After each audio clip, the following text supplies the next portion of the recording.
film which you are about to see is an account of the tragedy which befell a group of 5 youths. In particular, Sally Hardesty and her invalid brother, Franklin. It is all the more tragic in that they were young.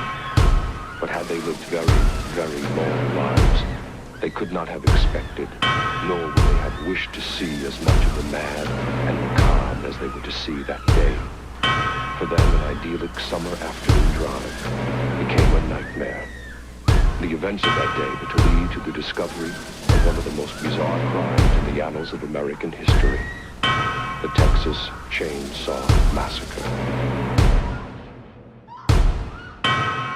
The Texas Chainsaw Massacre.